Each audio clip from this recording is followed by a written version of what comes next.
திருவடிகள் போற்றி. யாத்திரை 10 இரண்டாவது மந்திரம். இரண்டாவது மந்திரத்தினுடைய பொருள் தெளிவாக உலகத்தே வந்து நாய் போன்று இழிவுடைய நம்மை அடிமை கொண்ட பெருமானை, பெருமையுடைய இறைவனை அடைவதற்கு தளர்ச்சி கொள்ளாமல் ஊக்கமாக இருப்பவர்கள்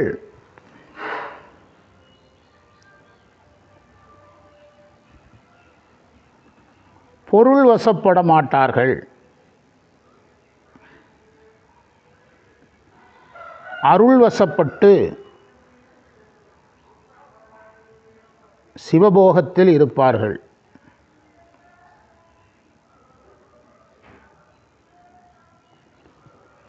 எனவே அவர்கள் ஐம்புலன்கள் வழி செல்லக்கூடாது.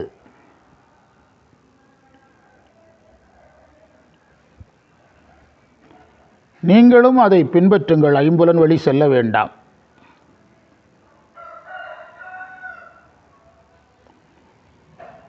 புயங்க கூத்து என்ற கூத்து ஆடுகின்ற பெருமானின் அழகிய திருவடிகளையே மிகவும் சிந்தனை செய்யுங்கள்.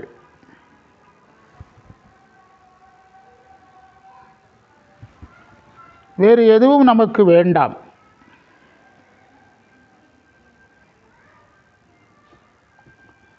மற்றவைகளை பற்ற வேண்டாம்.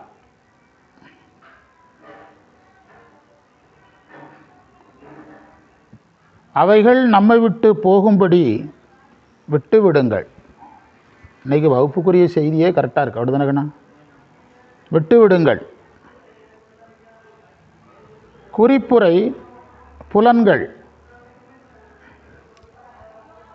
ஐம்புலன்களால் அறியப்படுபவை.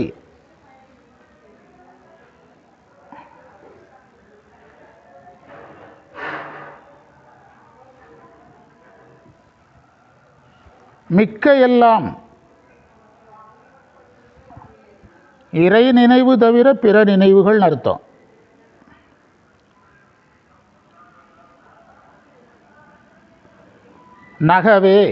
நகவேனா விளங்கும்படி. தகவு பெருந்தன்மைன்னு அர்த்தம். பெருந்தன்மை. புகவே வேண்டா புலன்களினீர் புயங்கப் பெருமான் பூங்கழல்கள் மிகவே நினைமின் மிக்க எல்லாம் வேண்டா போக விடுமின்கள் நகவே ஞாலத்து உள்புகுந்து நாயே அணையை நமையாண்ட தகவே உடையான் தனைச்சார தளராதிருப்பார் தாம்தாமே என்பது மந்திரம். அதற்கான விளக்கத்தை பார்ப்போம். இந்த மந்திரத்தில் நாம் நாய் போன்ற இழிவுடையவர்கள், இறைவன் நம்மை அடிமை கொண்ட தகுதி உடையவன் என்று சொல்லுகிறார். இது நாம் ஆயிரக்கணக்கான முறை பேசியபடி ஆன்ம சுத்தியில் நிகழ்வது. சிவதரிசனம் சிவபோகம் நிகழ்ந்து, சிவதரிசனம் சிவயோகம் நிகழ்ந்து சிவபோகத்தை அடைகின்ற நிலை. அந்த நிலைக்கு போன ஒரு ஆன்மாதான் தன்னுடைய இழிவை நினைக்கும், இறைவனுடைய தகுதியை நினைக்கும், இறைவன் செய்த உபகாரத்தை நினைக்கும்.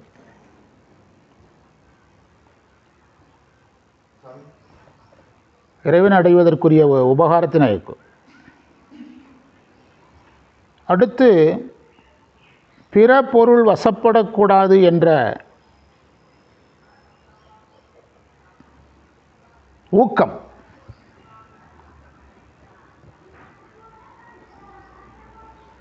அடுத்த அந்த பாயிண்டை ஆராய்ச்சி பண்ணுறோம். பிற பொருள் வசப்படாது இருக்கின்ற ஊக்கம்.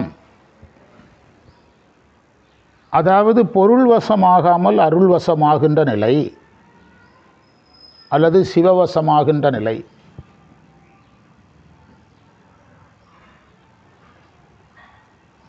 அருள் வசமாகின்ற நிலை நாம் ஏற்கனவே பேசியதனுடைய தொடர்ச்சி தான். எப்போ ஆன்ம சுத்தி வந்ததோ அப்போவே இந்த பொருள் வசம் போய் அருள் வசம் வந்துடும். அது அருள் வசமாகி சிவவசமாகும். அந்த சிவவசமாகிறது தான் புகவே வேண்டா புலன்களினீர் புயங்கப் பெருமான் பூங்கழல்கள் மிகவே நினைமின் மிக்க எல்லாம் வேண்டா போக விடுமீன்கள்ங்கிறார். வேண்டா போக விடுமீன்கள் அப்படின்னா பிற பொருள் நாட்டம் கூடாது. அதனுடைய தொடர்ச்சி தான் புலன் வழி செல்ல வேண்டாம் என்பது. அதாவது ஜீவன் முக்தன் புலன்வழி செல்ல வாய்ப்பு இருக்கிறது. இது 8ஆம் நூற்பாவில் பேசப்பட்டிருக்குது. 8ஆம் நூற்பாவில் கடைசி அதிகரணத்தில் பேசப்பட்டிருக்குது. அதாவது அதில் ஒரு வெண்பாவில் சொல்லியிருக்காங்க, கடலில் சென்று அடங்கிய ஆறு திரும்ப மீளாது. அதுபோல் சிவனுக்குள் அடங்கிய உயிர் திரும்ப ஐம்புல வசப்படக்கூடாது.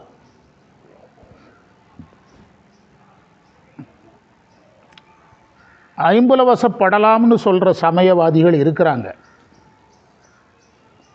இப்போ நம்ம சமய நெறியிலேயே சுருட்டு சாமியார், செருட்டு சாமியார் இப்படி நிறைய சொல்கிறாங்கல்ல. அதாவது சமய ஒழுக்கம் இருக்காது, ஆனால் அவங்களுக்கு பேர் வித்தியாசமாக இருக்கும். அதை ஏற்கிறது ஏற்காதது அவங்கவுங்களுடைய பக்குவம். ஆனால் சாத்திரம் என்ன சொல்லுதுன்னா, இறைவன் திருவடியில் ஒன்றியவனுக்கு ஐம்புலன்கள் வசப்படுதல் கிடையாது, அனுமதி கிடையாது. அவர் நீங்கள் என்ன சாமி, புகையில சாமியார், சுருட்டு சாமியார், சிகரெட் சாமியார், என்ன பேர் வேணாலும் நீங்கள் வச்சுக்கிடலாம். அது மக்களால் ஏற்கப்படலாம், இறைவனால் ஏற்கப்படலாம். அது அந்த ஆராய்ச்சிக்கு நம்ம போக முடியாது. ஆனால் சாஸ்திரத்தில் இறைவனை சார்ந்த ஒருவன் ஐம்புல வசப்படக்கூடாது. சுவை, ஒளி, ஊறு, ஓசை, நாற்ற வசப்படக்கூடாது. சுவைக்கு அடிமையாகக்கூடாது, பொருளுக்கு அடிமையாகக்கூடாது. அதெல்லாம் 8ஆம் நூற்பாவில் கடைசியில் இருக்குது. அதுக்கு இது நல்ல பிரமாணம். அதை இதில் பதிவு செய்கிறார். இறைவன் ஆடுகின்ற கூத்தை புயங்க கூத்து என்று சொல்கிறார். அது போன மந்திரத்திலே எழுதணும். புயங்கம்னா பாம்புன்னு அர்த்தம். பாம்பு மாதிரி ஆடுறதுன்னு ஒரு பொருள். பாம்பு டான்ஸே ஒரு டான்ஸே இருக்குது. பள்ளிகளெலாம் ஆடுவாங்க, பாம்பு மாதிரியே ட்ரெஸ் போட்டு வருவாங்க. அல்லது புயங்குங்கிறது ஒரு வகை கூத்துன்னு பொருள் எடுக்கலாம். அந்த மாதிரி கூத்து ஆடக்கூடியவனாக இறைவன் இருக்கிறான்ங்கிறது தான் புயங்க கூத்துன்னு சொன்னார்.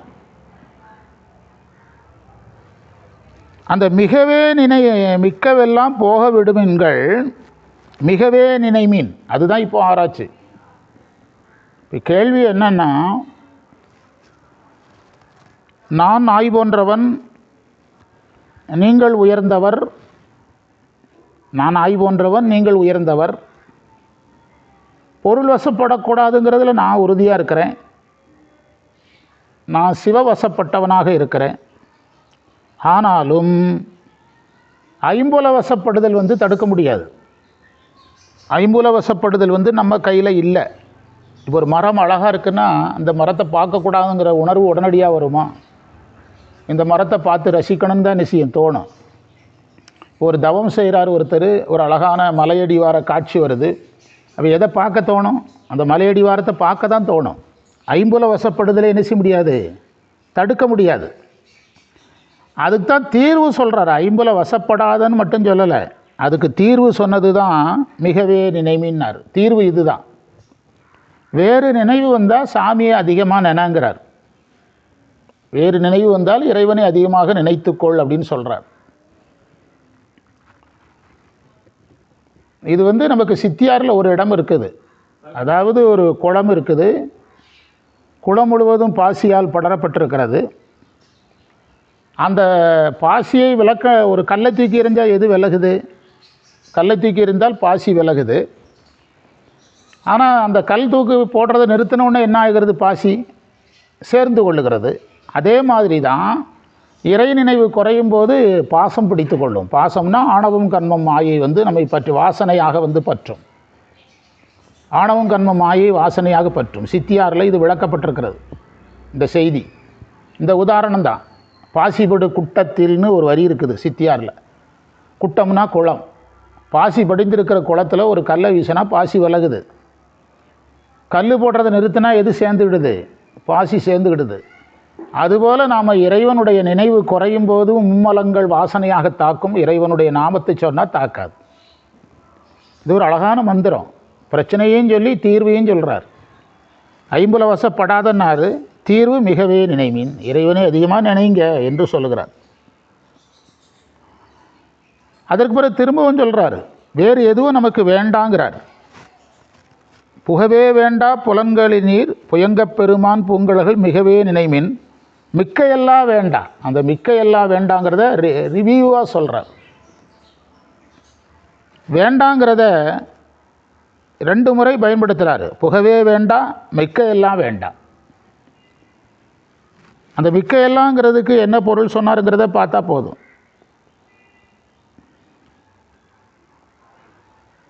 மற்ற எல்லாம்னு அர்த்தம். ஐம்புலன் சம்பந்தப்பட்டது மட்டுமல்ல.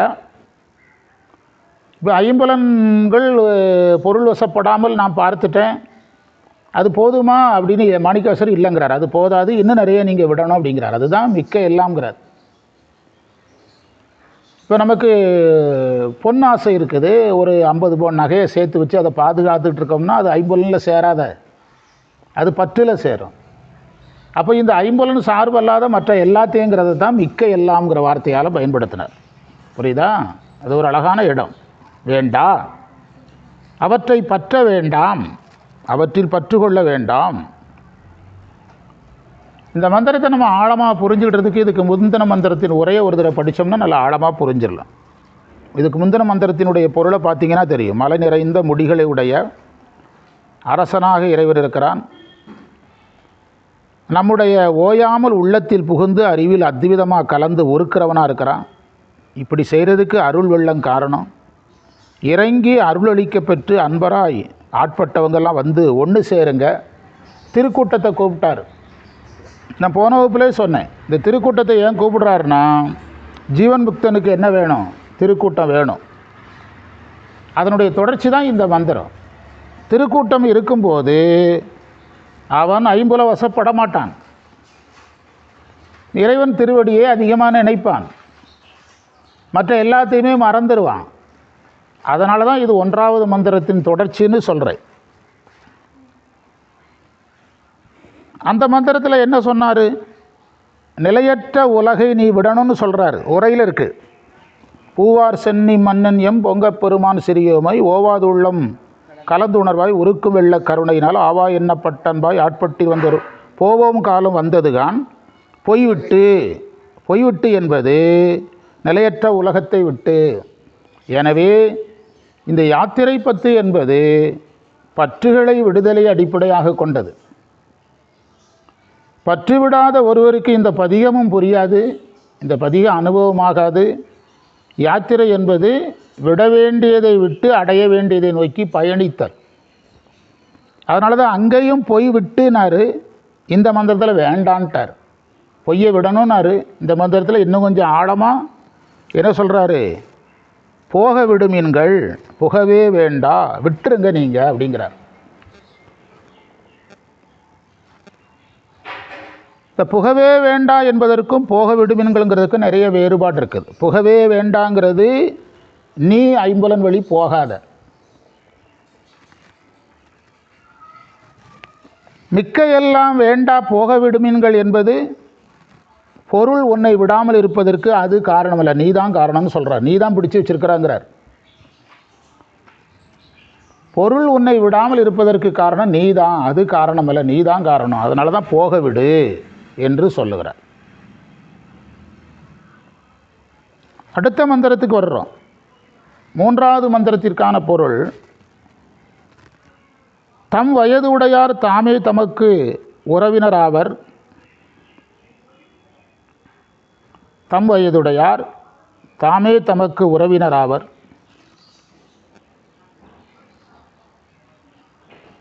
தாமே தமக்கு கட்டளையிடுபவராகவும் இருக்கிறார்.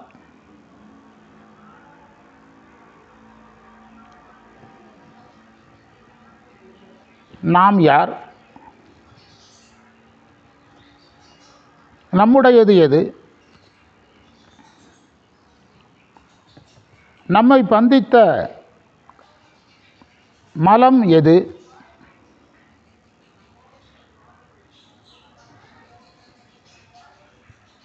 நமக்கு நிகழ்கின்ற இந்த மயக்கங்களெல்லாம் என்ன?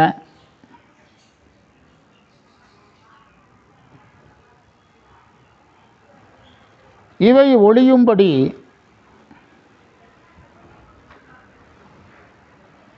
செயல்பட வேண்டும். அடுத்த பத்தி, சிவன் நம்முடைய அரசன். அவனுடைய பழைய அடியாரோடு சேர்ந்து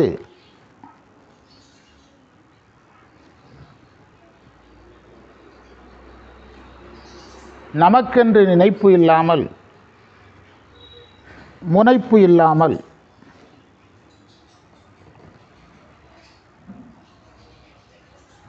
அவன் கருத்தையே நம் கருத்தாக கொண்டு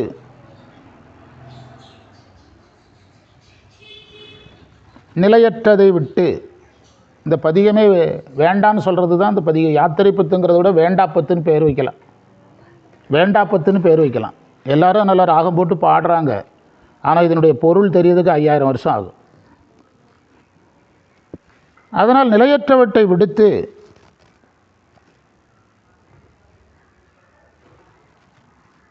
புயங்க கூத்தனாய் இருந்து நம்மை அடிமை கொள்கின்ற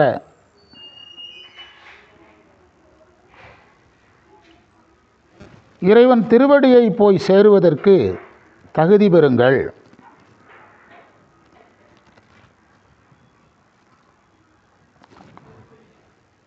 குறிப்புரை: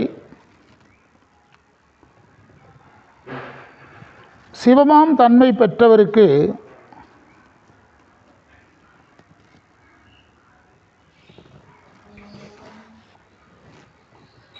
உறவினர்களும்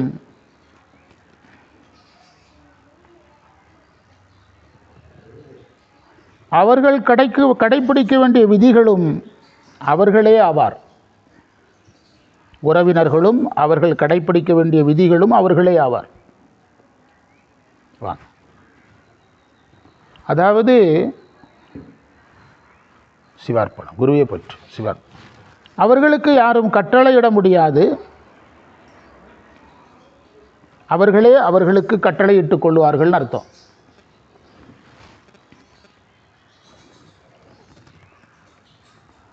இதைத்தான் மாணிக்க வாசகர் செய்தவனே செய்தனவே தவமாக்கும் இருக்குதுல்ல. சித்தம் சிவமாக்கி செய்தனவே தவமாக்கும் என்று மாணிக்க வாசகர் சொன்னது இதுதான். அவங்க என்ன செய்கிறாங்களோ அதுதான் தவம். இதுதான் தவம் என்று யாரும் அவர்களுக்கு விதிக்க முடியாது. இதை நீங்கள் செய்ய வேண்டும் என்று யாரும் அவர்களுக்கு விதிக்க முடியாது.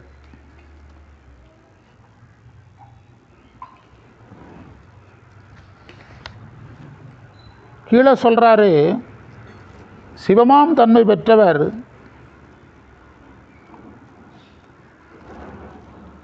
தன்னை நினைக்கலாம். அதாவது தன்னையும்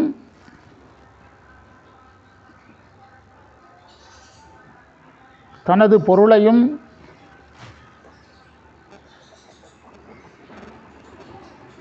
பாசத்தையும் நினைத்தல் கூடாது. அவர்களுக்கு தன்னை பற்றி நினைவு இருக்கக்கூடாது, தன் பொருள் பற்றி நினைவு இருக்கக்கூடாது. பாசத்தின் நினைவு என்பது பாசத்தின் வழிபடுதலும் கூடாது.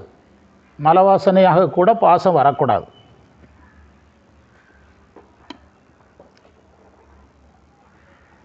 மந்திரத்தின் முதல் வரி தாமே தமக்கு சுற்றமும் தாமே தமக்கு விதி வகையும். அதற்கு பொருள் சொல்ல போகிறோம். மந்திர முதல் வரி. அதற்கு பொருள் என்ன? அருளாளர்களுக்கு அவர்களே வழிகாட்டியாகவும் அவர்களே விதிகளாகவும், விதினா சட்டங்களாகவும் இருப்பார்கள்.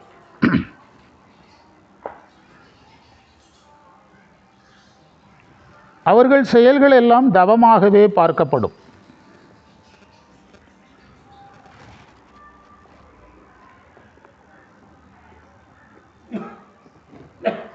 அடுத்து சொல்றார், யாமார் எமதார் பாசமார் எண்ணமாயம் இவை போக. ரெண்டாவது வரி என்ன சொல்லுதுன்னா, அந்த நிலையில் இருப்பவர்களுக்கு நான் என்ற முனைப்பு இல்லை,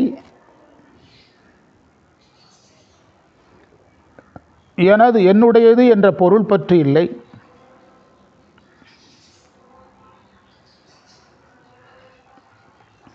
மும்மலங்களினுடைய தாக்கம் இல்லை. அதைத்தான் ரெண்டாவது வரியில் சொல்கிறார். இவை போக,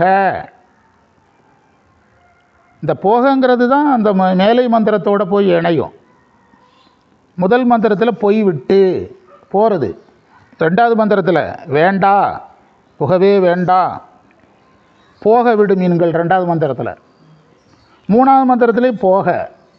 இந்த மந்திரம் என்னதுன்னா, என்னமோ ஒரு 500 சிவனடியார்கள் சேர்ந்து கொடியை பிடிச்சிட்டு ஊர்வலம் போகிற மாதிரி நினச்சி பாடிக்கிட்டு இருக்காங்க. இது எந்த விதமான பற்றும் இல்லாத ஜீவன் முக்தர்களுக்குரிய ஒரு நிலை. அது 500 வருஷம் பாடிக்கிட்டு இருந்தாலும் இப்படியே பாடிக்கிட்டு இருக்க வேண்டியதுதான். பற்று விடாதவர்கள் இதில் இருக்கிற எதையும் புரிஞ்சுவிட முடியாது. யாருக்கு இது புரியாது? பற்று விடாதவர்கள் இந்த மந்திரத்தில் இருக்கிற எந்த பகுதியையும் புரிந்து கொள்ள முடியாது. பாடிக்கிட்டே இருக்கலாம். அதான் அந்த மந்திரம் முழுவதும் அதைத்தான் பதிவு செய்யுது. யாத்திரை பத்துனா பற்றோடு யாத்திரை செல்லுதல் இல்லை. இப்போ நாம் இங்கேருந்து சோழமாதேவி வரைக்கும், அல்லது நம்ம இங்கேருந்து ஏதோ ஒரு ஊர் தாராபுரம் வரைக்கும் சிவனடியார் யாத்திரைனா எதோட போகிறோம்? சராசரி மனிதனாக தானே போகிறோம். அந்த யாத்திரை கிடையாது இது. எது விட்டவர்களுக்கு மட்டும் உரியது? பற்று விட்டவர்களுக்கு மட்டுமே உரியது. அதைத்தான் இதில் பதிவு செய்தார். இவை ஒளியும்படின்னு உரை எழுதினார். அடுத்து திருக்கூட்டத்தை சொல்கிறார். கோமான் பண்டை தொண்டரோடும் அவன்தன் குறிப்பை குறிக்கொண்டு. வரி 3. இந்த வரி 3க்கான தொடக்கம் வரி 1 மந்திரம் 1ல் இருக்குது. எங்கே இருக்குது? ஆவா என்ன பட்டன்பாய் ஆட்பட்டீர் ஒருப்படுமின். திருக்கூட்டமாக ஒன்று சேருங்கன்னாரு. இங்கே திருக்கூட்டத்தை பேசுகிறார். இங்கு திருக்கூட்டம் என்பது ஜீவன் முக்தர்களை, நம்மளை கிடையாது, ஜீவன் முக்தர்களை. அடியார்களோடு சேர்ந்து பண்டை தொண்டரோடும். ஏற்கனவே திருக்கூட்டமாக இருக்கிறவங்ககிட்ட போய் நீங்கள் சேருங்கன்னு அர்த்தம். நீங்களாக புதுசாக ஒரு திருக்கூட்டத்தை என்ன செய்ய வேண்டாம்? உருவாக்க வேண்டாம். ஏற்கனவே இருக்கிற அதான் பண்டை தொண்டர்னார். பண்டை தொண்டரோடும். தொண்டர்னா பணி செய்பவர். பணி செய்பவர்னால் நாம் நினைக்கிறது பணி தான். நாம் உழவாரம் செய்கிறதும் புல் வெட்டுறது கல் வெட்டுறதுன்னா, புல் வெட்டுற கல் வெட்டுற நம்மளும் அப்பருடைய புல் வெட்டினதும் ஒன்றா? அந்த நிலை வேறு. இங்கு சொல்கிறது அப்பர் நிலை, நாம் செய்துட்டு இருக்கிறது லோயர் நிலை. ஆனால் 2 சிவப்பணி தான். நாம் செய்யும்போது என்ன செய்கிறோம்? 301வது பணி, 433வது பணின்னு கவுண்ட் பண்ணி தானே செஞ்சிட்ருக்கோம். அப்பர் இப்படி எங்கேயாவது கவுண்ட் பண்ணி வச்சுருக்கிறாரா? அதனால் நம்ம உழவாரமும் புண்ணியமானது, அவங்க உழவாரமும் புண்ணியமானது. ரேங்கில் வேறு. ஒரு இங்கு மாணிக்கவாசகர் தொண்டர் என்று சொன்னது யார் நிலை? அப்பருடைய திருநாவுக்கரசர் நிலை. அதாவது 110 சொன்னவாறு இறைபணி நிற்கிற நிலை. ஏகனாகி இறைபணி. நாம் ஏகனாகாமல் இறைபணி. அதனால தான் நம்ம 340வது உழவாரம், 348வது உழவாரம், 500வது உழவாரம், 600வது உழவாரம் அப்படி சொல்கிறோமல்ல. சைவத்தில் சிவப்பணியை கவுண்ட் பண்ணவே கூடாதுன்னு விதி இருக்குது. சைவத்தில் என்ன செய்யக்கூடாது? அதாவது இந்த சோழன் கோயில் கட்டுறாருல, யார்? கோச்சங்கனான். அவன் அந்த கோயில் கட்டினேன்னு எங்கேயுமே எழுதி வைக்கல. சைவத்தில் இப்படி ஒரு கணக்கு இருக்குது, எங்கேயுமே எழுதி வைக்கல. ஞானசம்பந்தர்னா இவ்வளோ பாட்டு பாடணும்னு எங்கேயும் சொல்லலை. இவ்வளோ மொத்தமாக நான் பாடினது இவ்வளோன்னு எங்கேயோ சொல்லியிருக்காரா? இல்லை. அதுமாதிரி திருநாவுக்கரசர் சொல்லியிருக்கிறாரா? சுந்தரர் சொல்லியிருக்கிறாரா? மாணிக்கவாசர் சொல்லியிருக்கிறாரா? நான் இத்தனை பாட்டு பாடியிருக்கிறேன், இத்தனை பதியம் பாடியிருக்கிறேன்னு சொல்லலையே. அந்த பதியத்தை மட்டும் சொல்கிறாங்க. எவனா பாட்டைக்கிட்ட உருவிடக்கூடாதுங்கிறதுக்காக இந்த 11 பாடல் 10 பாடல் ஏன் சொல்கிறாங்கன்னா எவனா இடையில உருவிடுவான் நம்மாட்கள் பிற்காலத்தில். அதுக்கு பயந்து சொன்னது அதெல்லாம். சேக்கிழாரே ஒரு நாயனார் கதையை முடிக்கும்போது இன்னொரு நாயனார் பேரை சொல்லி ஆரம்பித்தது அந்த காரணத்தினால தான். இந்த தொடர்ச்சியை கெடுத்துருவாங்க பிற்காலத்தில். ஏன்னா அவர் காலத்திலேயே இந்த இடைச்செருகல் இருந்தது தமிழில், அதுக்காக. அதனால் நீங்கள் இதை என்ன செய்யுங்க, பண்டை தொண்டரோடும் அப்படின்னா பணி செய்பவர்களாக இருக்கணும், பணி செய்தவர்களில் பழமையானவங்களாக இருக்கணும். பழமை என்பது ஆண்டல்ல, பழமை என்பது வருடத்தை குறிப்பதல்ல. அந்த பண்டை என்பதற்கு நம்ம சரியான பொருள் எடுக்கணும். ரொம்ப நாளாக பணி செய்கிறாருலாம் அர்த்தம் கிடையாது. பண்டை என்பது அந்த பணியினுடைய முழு வடிவம்னு பொருள் எடுக்கணும். பணியினுடைய முழு வடிவம்னு பொருள் எடுக்கணும். கண்ணப்ப நாயனார் 6 நாள் தான் வேலை செஞ்சார். 60 வருஷமாக வேலை செஞ்ச சிவகோசரியாரை விட யார் முந்தினா? இதுதான் அந்த பண்டைங்கிறதுக்கு அந்த பொருள் இல்லைங்கிற, புரியுதா? மீளா அடிமை உமக்கே ஆளாய், அதுதான் முக்கியம். மீளாத அடிமையாக இருந்தால் போதும், உனக்கு அடிமையாக இருந்தால் போதும். அதுதான் அந்த பண்டை என்பதற்கு பொருளை தவிர, பண்டை என்பது காலக்குத்தை மட்டும் குறிக்கலை, காலத்தை மட்டும் குறிக்கலை, காலத்தை மட்டுமே குறிக்கலை. இப்போ உலகத்தில் இப்போ உமாபதி சிவாச்சாரியாரே சொல்கிறாரு, தொன்மையவாம் எனுமையும் ஒரு பாட்டில் சொல்கிறாரு சிவபிரகாசத்தில். பழசுங்கிறதுக்காக எதுவும் உயர்ந்ததாயிராது, புதுசுங்கிறதுக்காக எதுவும் தாழ்ந்ததாயிராது. உமாபதி சிவம் பாடுறார். தொன்மையவாம் எனுயவையும் நன்று ஆகா, இன்று தோன்றிய நூல் எனும் எவையும் தீது ஆகா. பழசுங்கிறது எல்லாத்துக்கும் பெருமை கிடையாது. நீ உலகத்தில் பழசுங்கிறது எல்லாத்துக்கும் பெருமை கிடையாது. சில ஜவுளி கடை 1955 இருக்குதும்பா, அது ஒரு வகையான பெருமை. எல்லாருக்கும் அது எல்லா நிலையிலையும் அது பெருமை ஆகாது. பழசுங்கிறது சில பொருளுக்கு பெருமை சேர்க்கும், சில பொருளுக்கு பெருமை சேர்க்காது. இப்போ இந்த 2 வீலர் பழசுங்கிறது அதுக்கு பெருமை கிடையாது. கார் பழசுங்கிறது காரினுடைய வேல்யூ குறைவு, உண்டா இல்லையா? அதே பழைய தங்கம்னு சொல்லி பாருங்கள், வேல்யூ கூட. இந்த காலம்ங்கிறது எல்லா இடத்துலையும் காலப்பொருள் எடுக்கக்கூடாது. பண்டிதமணி உரையில் இந்த கையாளுதல் இருக்குது. காலப்பொருளை வேறு பொருளில் கையாளணும். பண்டை என்பது காலத்தை மட்டுமே குறிக்கலை. பண்டை என்பது அந்த தொழிலில் இருக்கிற முழுமையை குறித்தது. ரொம்ப வருஷமாக ஒருத்தன் இப்போல்லாம் நீங்கள் ஃபெயிலானால் அதே வகுப்பில் படிக்கணுமா? இப்போ நடைமுறை இருக்கா? ரொம்ப வருஷமாக ஒரே வகுப்பில் படித்தா பெருமையா? அது அவனுக்கு அசிங்கம் தானே. ஒரு வகுப்பை படிக்கிறதுக்கு எத்தனை மாதம் ஒதுக்குறாங்க? 10 மாதம் 12 மாதம் ஒதுக்குறாங்க. அதுக்குள்ளே அந்த வகுப்பு விட்டு வெளியே என்ன செய்யணும்? போகணுமல்ல. அந்த பண்டை புரியுதான்னு பார்க்கணும். பண்டை என்பது அங்கே என்ன இல்லை, பெருமை கிடையாது. இந்த வார்த்தை புரிஞ்சுதுன்னா தான் நான் சொல்லிகிட்டு இருக்கிறது என்னதுன்னு புரியும், புரியுதா? அவன்தன் குறிப்பே குறிக்கொண்டு, அடுத்த தொடர், அவன்தன் குறிப்பே குறிக்கொண்டு, அதற்கு பொருள் அதுதான் 10ஆம் நூற்பாவில் இறைபணின்னு சொல்கிறது. ஏகனாகி இறைபணி.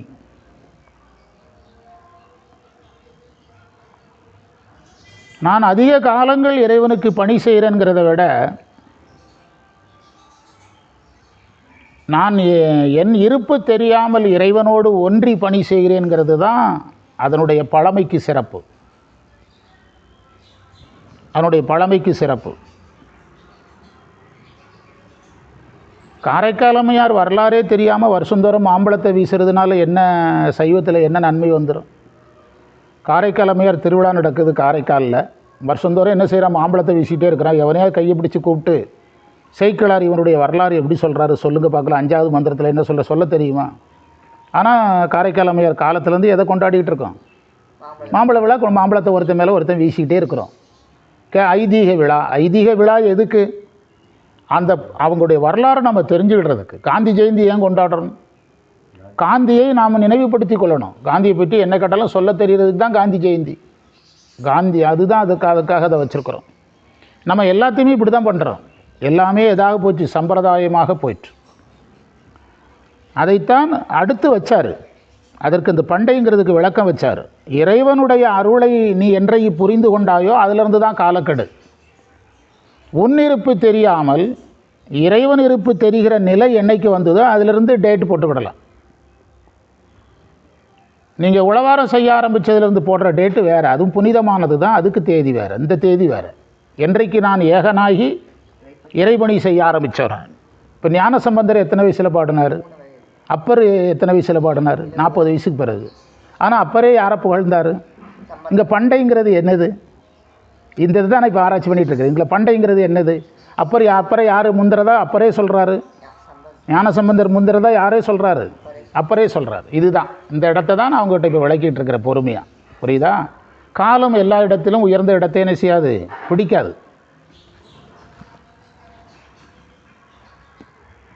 அப்பரே அந்த அம்மையிடத்தில் ஞானப்பால் பெற்றவருங்கிறதுனால அப்பரே திருநாவுக்கரசர் ஞானசம்பந்தர் மேலே எவ்வளோ மரியாதை வைக்கிறாரு. அங்கே எதை பார்க்கல, வயசை பார்க்கலையா? 2 பேருக்கும் 30-40 வயசு வித்தியாசம். யார் தான் முதல்ல கும்பிடுறா? அப்பர் தான் முதல்ல கும்பிடுறார். அது ஏன்னு பார்த்தோம்னா தான் காலங்கிறது என்னங்கிறது புரியும். அதே இதில் அதனால தான் அவன் தன் குறிப்பே குறிக்கொண்டு போமார் அமைமின். போமார் அமைமின்னா நிலையற்றதை விட்டுட்டு போங்கன்னு அர்த்தம்.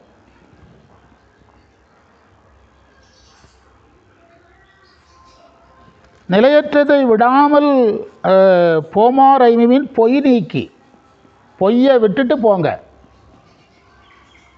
நிலையற்றதை விடுதல் என்பது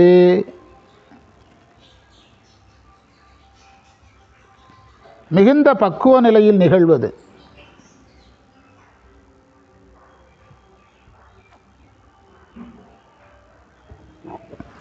அது 8ஆம் நூற்பா, 9ஆம் நூற்பா, 10ஆம் நூற்பா, 11ஆம் நூற்பா எல்லாம் ஒன்று சேர்ந்தது.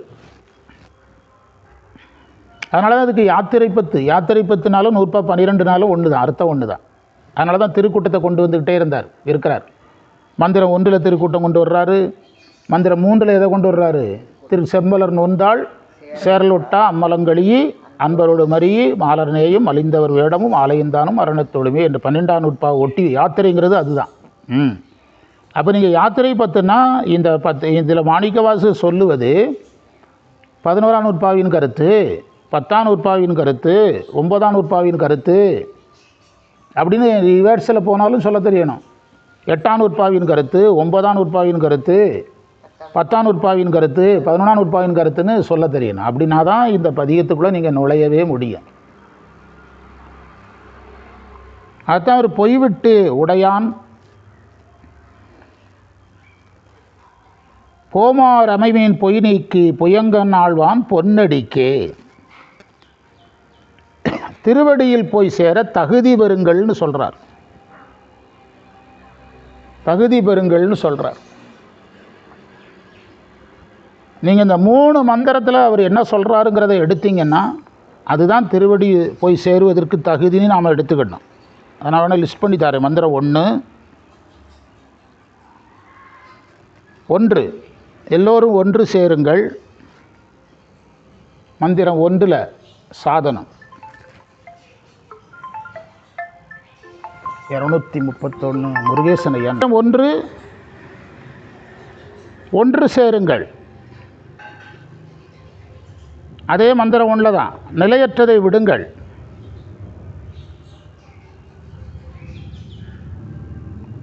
நம் தலைவனுடைய திருவடி அடைவதற்கு போவோம். இது சாதனம் மந்திரம் 1. மந்திரம் 2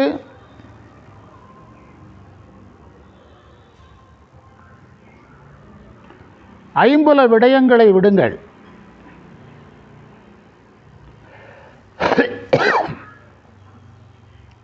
இது 8ஆம் நூற்பாவில் இருக்கிறது. இந்த பாட்டு இருந்தால் 8ஆம் நூற்பா கடைசி அதிகரணத்தை நடத்தலாம். ஐம்புல விடயங்களை விடுங்கள். கடலுக்கு சேர்ந்த ஆறு திரும்பாது, ஜீவன் முக்தன் புலன்களுக்கு திரும்பக்கூடாதுங்கிறது தான் 8ஆம் நூற்பா. அது இவ்வளோ அழகாக மாணிக்கவாசர் இதில் பதிஞ்சிருக்கார். ஐம்புலன்களை விடுங்கள். இறைவன் திருவடியை மிகுதியாக சிந்தியுங்கள்.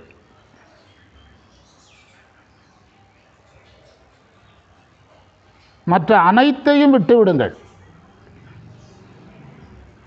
இந்த அனைத்தையும்ங்கிறதுல நிறைய பேருக்கு சந்தேகம் வரும். என்ன சந்தேகம்னா, ஐம்புலன்கள் மட்டுமே நமக்கு தடை கிடையாது. சுவை ஒளி ஊறு ஓசை நாற்றம் மட்டுமே நமக்கு தடையா?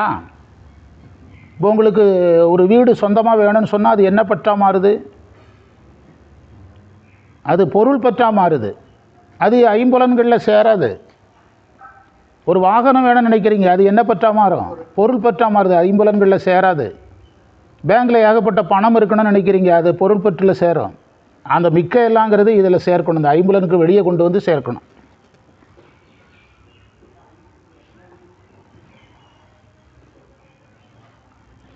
மற்றவைகள் நமக்கு வேண்டாம். எத்தனாவது இது? ரெண்டாவது மந்திரத்தில் எத்தனாவது பாயிண்ட் இருக்குன்னா, ஐம்புலன் வேண்டாம் ஒன்றாவது பண்டு, இறைவன் திருவடி அதிகமாக நினைங்க மூணாவது பாயிண்ட்டு, மற்ற எல்லாத்தையும் விட்டுருங்க மூணாவது பாயிண்ட்டு. 4 அவற்றை பற்ற வேண்டாம்.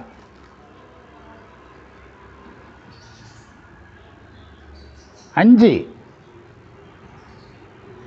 அவை உங்களை விட்டு செல்வதற்கு நீங்கள் அதை விட்டு விடுங்கள்ங்கிறார். அவர் மாணிக்கவாசகர் சொன்னது என்னென்னா, நிறைய விஷயங்கள் நீ தான் பிடிச்சிருக்கங்கிறார். அது ஒன்றை பிடிக்கல, யார் தான் பிடிச்சிருக்கிற? நீ தான் பிடிச்சிருக்கிறாங்கிறார். விடுமீன்கள்னால் என்ன அர்த்தம்? நீ தான் பிடிச்சிருக்கிறான்னு அர்த்தம். மந்திரம் 3 இதே செய்தியை தொடர்றாரு. அடியாரோடு சேருங்கள், மந்திரம் 3. இறைவனுடைய கருத்தையே உங்கள் கருத்தாக கொள்ளுங்கள்.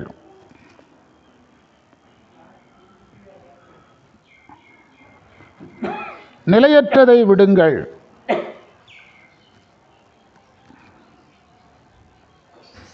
இறைவன் திருவடியை போய் சேருவதற்கு தகுதி பெறுங்கள். இந்த தகுதி பெறுங்களுக்கு முன்னால் எத்தனை பாயிண்ட் இருக்குன்னு பார்த்தீங்கன்னா, அதையெல்லாம் செஞ்சாதான் இந்த தகுதி பெற முடியும்னு அர்த்தம்.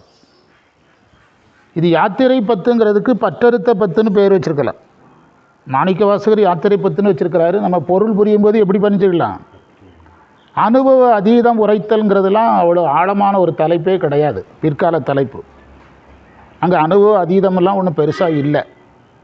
அனுபவ அதீதம் உரைத்தல்லாம் ஏதோ ஒரு சித்தாந்த பேசிக்கில் போட்டாங்களே தவிர உள்ளே இருக்கிற கருத்துக்கும் அந்த தலைப்புக்கும் பெரிய சம்பந்தமெல்லாம் கிடையாது. அவர் சொல்கிற விஷயங்கள் வேறு. அவங்க ஏதோ ஒரு மந்திரத்தில் வர்ற ஒரு பாயிண்டை வச்சு தலைப்பு போடுறாங்க. இவங்க சமீபத்தில் ஒரு பதிகத்துக்கு ஒரு வார்த்தையை வச்சு தான் தலைப்பு போட்டிருக்கிறாங்க. எடுத்து கொடுத்துருந்தேன், எந்த பதிகம்னு தெரில. ஆமாம், ஒரு இடத்துல ஒரு வார்த்தையை வச்சு தான் தலைப்பே கொடுத்துருக்காங்க. இன்னும் அது ஆழமாக பார்க்கப்பட்டால் இந்த தலைப்பை கடந்து அது போயிடும். அனுபவ அதீதமே இங்கே பேசலை, இன்னும் பேசலை. 3 மந்திரத்தில் பேசலை. 3 மந்திரத்தில் என்ன தான் பேசிகிட்டு இருக்காரு? யாத்திரை பெறுவதற்கு தகுதி என்ன? யாத்திரை என்பது என்னதுங்கு? இங்கே யாத்திரை என்பது என்ன? திருவடிக்கு செல்லுதல். யாத்திரைனா கூட்டமாக ஒரு 500-1000 பேர் சேர்ந்து போகிறதல்ல. திருவடிக்கு செல்வதற்கான தகுதி தான் சொல்கிறாரு. இப்போ நான் ஒரே ஒரு கேள்வி கேட்குறேன். இந்த திருவடியை போய் சேருவதற்கு தகுதி பெறுங்கள்னு சொல்கிறாரு, அது எப்படி அனுபவ அதீதமாகும்? திருவடிக்கு போதானே சொல்கிறாரு, அது எப்படி அனுபவ அதீதமாகும்? நான் திரும்ப திரும்ப சொல்கிறது என்னென்னா, இந்த தலைப்பு இந்த பதிகத்தில் ஏதோ ஒரு இடத்தில் இருக்கிற ஒரு வரியையோ ஒரு வார்த்தையோ அடிப்படையாக கொண்டது பொருத்தம்தான். ஆனால் மந்திரத்தில் மாணிக்கவாசகர் சொல்லுகின்ற எல்லா கருத்துக்கும் பொருத்தமான தலைப்பு அல்ல. யாத்திரை பத்துங்கிறது சரியான தலைப்பு. யாத்திரை என்பது எதை குறிக்குது? இறைவன் திருவடிக்கு போகிறது. கூட்டமாக நிறைய பேர் கொடி பிடிச்சிக்கிட்டு பேனர் பிடிச்சிக்கிட்டு கோஷம் போட்டுட்டு போகிறதல்ல, திருவடிக்கு போகிறத சொல்லிகிட்டு இருக்கிறார். அதுவும் புனிதமானது, இது ரொம்ப புனிதமானது. அடுத்த மந்திரத்துக்கு போகிறோம். இந்த மந்திரத்தை படிச்சுட்டு அது படிச்சிட்டோம். 3வது மந்திரத்தை படிச்சிட்டோம். 4வது மந்திரத்துக்கு போகிறோம். இப்போ இந்த மந்திரம் 4வது மந்திரத்தில் சொல்கிறது எப்படி அனுபவ அதீதமாகும்? 4வது மந்திரம் என்ன சொல்லுது? அடியார் ஆனீர் எல்லீரும் அகல விடுமின் விளையாட்டை.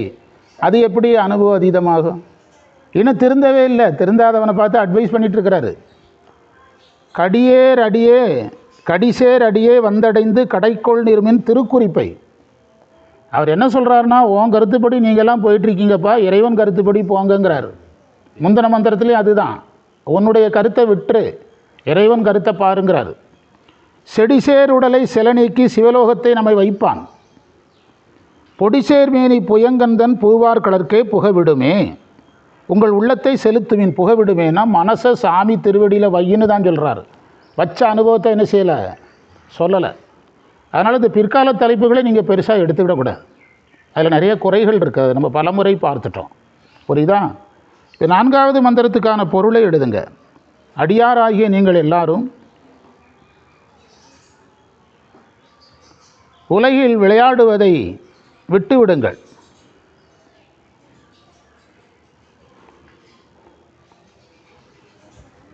இறைவன் திருவடியை போய் சேர்ந்து, இந்த இடத்துல திருவடியை போய் சேர்ந்து என்பதற்கு பொருள் அருளை உணர்ந்துன்னு அர்த்தம், துரிய நிலை அடைந்துன்னு அர்த்தம். சேர்ந்து அவன் நினைப்பதையே நீங்களும் செய்யுங்கள். இறைவன் நினைக்கிறத செய்யுங்க, நீங்கள் நினைக்கிறத செய்யாதீங்க.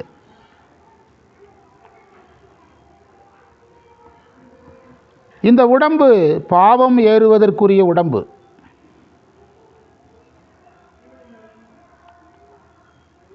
இந்த உடம்பு நீங்கி,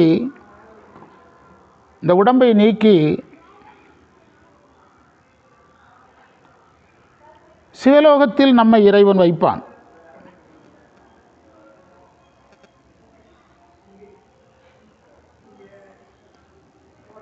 திருநீர் அணிந்த திருமேனி உடைய இறைவன் புயங்கக்கூத்து ஆடுபவன்.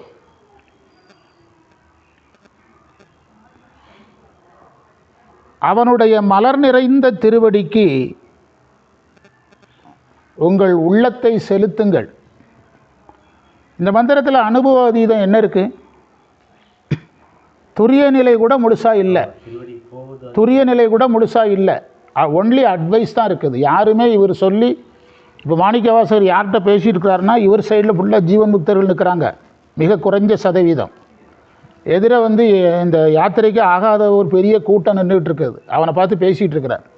புரியுதா? இதையெல்லாம் கடைப்பிடிச்சிட்டு அடுத்ததில் சொல்கிறார் பாருங்க, நிற்பார் நிற்க 7வது மந்திரத்தில். பிறகு பார்க்குறாரு, சரி நம்ம கிளம்புவோம், இது திருந்தாத ஜென்மங்கள் 50 வருஷமாக திருந்தாதவன் 5 மணி நேரத்தில் திருந்திடுவானான்ட்டு கிளம்புறாரு. அந்த மந்திரத்தினுடைய பொருளை எழுதலாம். 4வது மந்திரத்தின் பொருள், அடியவர்களாகிய நீங்கள் எல்லாரும்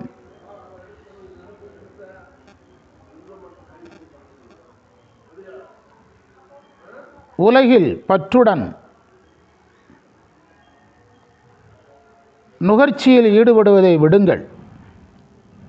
விளையாட்டு என்பது உலகத்தை நுகர்தல்.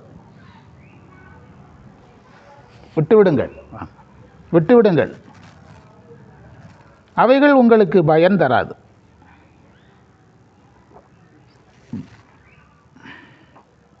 இறைவன் திருவடி மனமுடையது.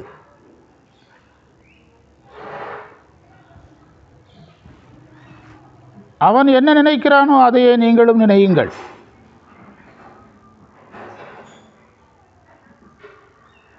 நினைத்து கடைப்பிடியுங்கள்.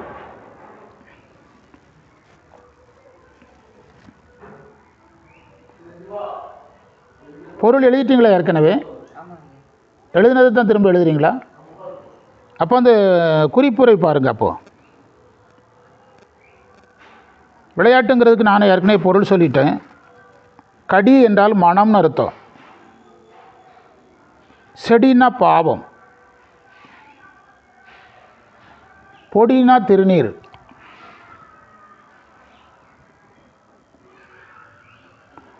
முதல் வரி பார்க்கலாம், அடியாரானீர் எல்லீரும் அகல விடுமின் விளையாட்டை. அந்த வரியில் மாணிக்கவாசகர் நம்ம மேலே ஒரு சிக்கல் வச்சிருக்கிறாரு. அது பாருங்க, அடியாரானீர் யாராயிட்டீங்க, ஆனால் விளையாடுறீங்க. இதுதான் எல்லாருக்கும் 99% பேருக்கு இதுதான் மேட்ச் ஆகும். அடியார் ஆகிட்டீங்க ஆனால் விளையாடுறீங்கிறார். இது எப்படி அனுபவ அதீதமாகும்? யாத்திரை ஆகும். யாத்திரைக்கு தகுதி இல்லைங்கிறார். உங்களுக்கெல்லாம் என்ன இல்லை? அவர் யாத்திரை புறப்படும் போது ஒரு செக்டார் போக முடியல, ஒரு செக்டார் போக முடியல. அவங்ககிட்ட இருக்கிற குறையை நீங்கள் நமக்கு என்னென்னு போகாமல் கரெக்ட் பண்ணுறாரு. நீங்கள் அடியார் ஆகிட்டீங்க ஆனால் உலகத்தில் விளையாடுறீங்கன்னா கட்டுநிலையில் தான் இருக்கிறாங்க அடியார். அதனால தான் அடியார் ஆனீர் அப்படின்னார். அடியார்னு சொல்லலை, யார் ஆயிட்டீங்க, அடியார் ஆனீர் அப்படின்னார். இப்போ ஒரு கலெக்டர்னால் நம்ம எல்லா கலெக்டரையும் கலெக்டர்னு தான் சொல்கிறோம். அதில் எத்தனை வகை இருக்குது. பல வருடம் அனுபவம் உள்ள கலெக்டர், அதிலேயே பெரிய பெரிய மாவட்டங்களை கையாளக்கூடிய கலெக்டர். எல்லா கலெக்டரையும் எல்லா ஊர்லேயும் போட மாட்டாங்க. சென்னையில் கலெக்டராக போடணுன்னா அதுக்கு தகுதி வேறு, பிரச்சனையே இல்லாத ஒரு மாவட்டத்தில் போனால் அதுக்கு கலெக்டர் வேறு. அப்போது அதில் எத்தனை வகை இருக்குது. இப்போ ஒரு பள்ளிக்கூடம் இருக்குன்னா அந்த பள்ளிக்கூடத்தில் 1 முதல் 12 வரைக்கும் இருக்குன்னா 1ஆம் வகுப்பில் சேர்ந்தவனும் அந்த ஸ்கூலில் படிக்கன்னு தான் சொல்கிறான். 12ஆவது படிக்கிறவனும் என்ன தான் சொல்கிறான். ரெண்டுக்கு என்ன வித்தியாசம்? அதான் கேள்வி. இப்போ இந்த 1ஆம் வகுப்பில் இருக்கிறவனை பற்றி பேசிகிட்டு இருக்காரு. இப்போ அதாவது அந்த ஸ்கூலில் சேர்ந்துட்ட, ஆனால் அதற்காக அந்த ஸ்கூல் மாணவர் என்ற முழு தகுதி என்ன செய்யாது, வராது. எப்போ வரும்? +2 முடித்து சான்றிதழ் வாங்கும்போது தான் அவனுக்கு முழு தகுதி வருது. நான் அந்த பள்ளிக்கூடத்தில் தான் படித்தேன். எவ்வளோ நாள் படித்தேன்? 1ஆம் வகுப்புலேருந்து 12 வரைக்கும் இங்கே தான் படித்தேன்னா அவன் அந்த அடியாருக்கான இலக்கணம் வருதில்ல. அழகான வார்த்தை போட்டார். அடியார் ஆனீர் அப்படின்னார். ஆனீர்னால் நம்மளா ஆகிக்கிட்டோம். நானே ருத்ராட்சத்தை எடுத்து போட்டுக்கிட்டேன், நானே திருநீரை எடுத்து பூசிக்கிட்டேன், நானே ஒரு சிவலிங்கத்தை வாங்கி பூஜையை செஞ்சுக்கிட்டேன், நானே அடியார்னு சொல்லிக்கிட்டேன். புரியுதா? ஆனால் எது இருக்குது? சராசரி மனிதனுடைய குறைகளெல்லாம் என்னிடத்தில் இருக்கிறது. ஒரு 6 மாதங்களுக்கு முன்பு டிவியில் ஒரு இது போட்டாங்க. ஒரு இடத்துல பூஜையில் ஈடுபட்டுட்டு பூஜை முடிஞ்ச பிறகு நைட்டில் பூஜை பண்ணவங்கெல்லாம் டான்ஸு, அதை வீடியோ எடுத்து டிவியில் போட்டு காட்டுறான். எல்லாம் இந்த வேடத்தோடு இருந்து எல்லா பூஜைகளும் பண்ணிவிட்டு அங்கே உழவார பணிக்கு போன இடத்துல தங்கி இருந்திருக்காங்க. சாமி தெரியுது பாருங்க அப்படின்னு சொல்கிறான். நான் பார்த்ததை சொல்கிறேன். ஒரு அம்மா ஆசையோடு எட்டி பார்க்குது. குமுக்குன்னு ஒரு கை நிறைய திருநீரள்ளி மூஞ்சில் வீசுகிறாங்க. உள்ளே என்ன நடக்குன்னா, ஒருத்தர் செய்யாதீங்கன்னு சொல்லிட்டு ஷேரில் உட்காந்துருக்கிறாரு. அவரை மாரி குத்தாட்டம். யார்? என்ன பண்ணவங்க? இதே மாதிரி நிறைய நடக்கிறத தான் அவர் பதிவு பண்ணுறார். அதான் அடியார் ஆனீர் எல்லீரும்னார். எல்லாருங்கிறதுக்கு எல்லாருன்ட்டார். விளையாட்டை விடுங்கன்ட்டார். அடுத்து சொன்னார், கடிசேரடையே வந்தடைந்து கடை கொண்டிருமின் திருக்குறிப்பை. இறைவன் திருவடி மனமுடையதுன்னார். முதல் வரி பொருள் சார்பை சொன்னார். 2வது வரி அருள் சார்பை சொல்கிறார். அதான் திருவடியே. இந்த இடத்துல திருவடிங்கிறதுக்கு வீடு பேருன்னு எடுக்கக்கூடாது. அவனே 1ஆம் கிளாஸில் இருக்கான், அவன்கிட்ட வீடு பேரை எப்படி பேச முடியும்? திருவடியை அருளை காட்டுறாரு. அருளை அடைங்க. இறைவன் என்ன நினைக்கிறாரோ அதை நினைங்கிறாரு. இந்த திருக்குறிப்பு 2 தடவை வந்தாச்சு. இறைவன் நினைக்கிற அதை நினைங்க. நாம் என்ன நினைக்கிறோம்? நம்ம நினைக்கிறத தான் நாம் செயல்படுத்த பார்க்குறோம். இவர் என்ன சொல்கிறாரு? இறைவன் என்ன நினைக்கிறாரோ அதுவே உன்னுடைய நினைப்பாக கொள். அதையே உன்னுடைய நினைப்பாக கொள். உன்னுடைய நினைப்பையே நீ செயல்படுத்தினாச்சுன்னா அது ஒரு மானிடன் செயல். இறைவன் நினைக்கிறது செஞ்சோம்னா அது என்ன செயலாகும்? இறைவன் செயலாகும். அடுத்து செடிசேர் உடல் அப்படிங்கிறார். இது பாவம் சேருகின்ற உடம்பு. செடிசேர் உடலை செலநீக்கி சிவலோகத்தை நம்மை வைப்பான். 3வது வரி. அந்த வரி என்ன சொல்லுதுன்னா, முதல் 2 வரியினுடைய பயனை சொல்லுது. அடியார் ஆயிட்டீங்க 1, ஆனால் சராசரி மனிதனாகவே இருக்கிறீங்க 2. அதை விட்டுட்டு அருளை பற்றுங்க 3. இறைவனுடைய அருள் வழியில் வாழ்கிறதுக்கு பாருங்கள். அதனுடைய பயனை தான் 3வது வரியில் வச்சார். அதாவது இந்த உடம்பு பாவம் சேர்வதற்குரிய உடம்பாக இருக்குது. இந்த பாவம் சேர்வதற்குரிய உடம்பாக இருக்கிற இந்த பிறவியை இறைவன் நீக்குவான். வரி 1 பிறவியை தருவது, வரி 2 சாதனம், வரி 3 பிறவி நீக்கம். வரி 4 சொல்கிறார், நடனமாடக்கூடிய இறைவனுடைய மலர் நிறைந்த திருவடிக்கு உங்கள் உள்ளத்தை செலுத்துங்கள். 2வது வரியில் கடிசேர் அடினார். இங்கே பூவார் கடல்ங்கிறார். பதிகத்தை எடுக்கும்போது பூவார் சென்னின்னு எடுத்தார். இதெல்லாம் சாதனத்துக்கான ஒரு குறியீடு. இந்த பூ என்பதெல்லாம் சாதனத்துக்கான ஒரு குறியீடு. உருப்படியாக சரியை கிரியாவது பண்ணுங்கிறது தான் அந்த பூவெல்லாம் சொல்கிறார். இந்த மனம் இதெல்லாம் எது சரியை கிரியாவது உருப்படியாக பண்ணுங்கன்னு சொல்கிறது தான் சொல்கிறார்.